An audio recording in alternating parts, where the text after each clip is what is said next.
खून गरजे शाहू छत्रपती जिगरात धडके दिल्लीला तडका राजे धडके धडके रयतेचे स्वप्न इथे घडते।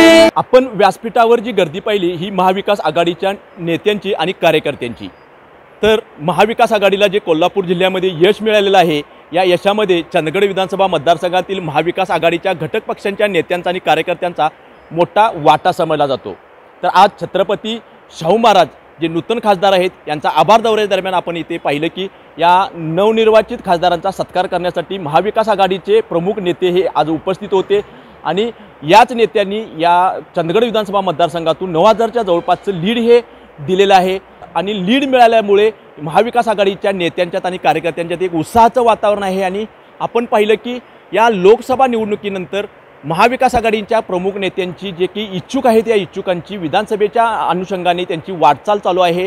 महाविकास आघाडीला लोकसभेला जे यश मिळालेलं आहे हे असेच यश विधानसभेला मिळेल याच अपेक्षेपोटी ह्या विधानसभेच्या रिंगणामध्ये उतरण्यासाठी या महाविकास आघाडीच्या घटक पक्षातून विविध नेते हे विधानसभेच्या अनुषंगाने तयारीला लागलेले आहेत। जवळपास डझनभर इच्छुक हे या महाविकास आघाडीतून आहेत।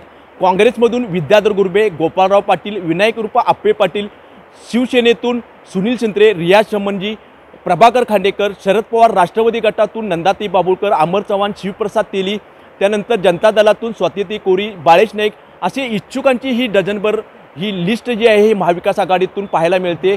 ही जी इच्छुक आहेत हे महाविकास आघाडीच्या माध्यमातून लोकसभेला एकसंघ काम केल्यामुळे हे इतकं लीड मिळालेलं आहे, इतकं चांगलं यश मिळालेलं आहे। आणि चंदगड विधानसभा मतदारसंघामध्ये येणाऱ्या विधानसभेच्या अनुषंगाने ही जी महाविकास आघाडीची एकसंघ जी असणार आहे ही एकसंघ राहणार का, कारण इच्छुकांची माहिंदाळी पाहिली तर ही एकसंघ राहू शकते का याबाबत प्रश्नचिन्ह उपस्थित केले जाऊ शकते। त्यामुळे येणाऱ्या विधानसभा निवडणुकीच्या अनुषंगाने ही जर महाविकास आघाडी एकसंघ राहिली तरच हे अपेक्षित जे यश आहे या यशापर्यंत ही महाविकास आघाडी गाठू शकते, अन्यथा बंडखोरी झाल्यास या मताचा विभागणी होऊन महाविकास आघाडीला तोटा होऊ शकतो आणि विधानसभेला ही जी अपेक्षित यश किंवा अपेक्षित जे ध्येय घेऊन महाविकास आघाडी पुढे वाटचाल करते या ध्येयाला कुठेतरी फुलस्टॉप मिळू शकतो। या सर्व गोष्टींचा जर विचार केला तर महाविकास आघाडीच्या नेत्यांच्या समोर पेच असणार आहे की नेमकं कुठल्या पक्षाला तिकीट द्यायचं, कुणाला तिकीट द्यायचं आणि कुणाला थांबवायचं।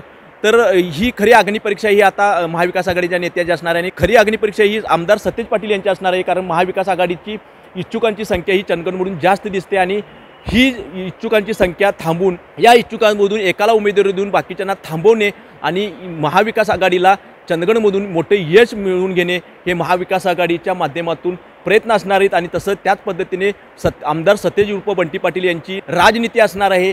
महाविकास आघाडीतून एकच उमेदवार कशा पद्धतीने सतेज उर्फ बंटी पाटील देतील आणि कशा पद्धतीने महाविकास आघाडी ही एकसंघ ठेवतील, चंदगड विधानसभेमध्ये यश मिळवतील हे येणाऱ्या काळ ठरवणार आहे।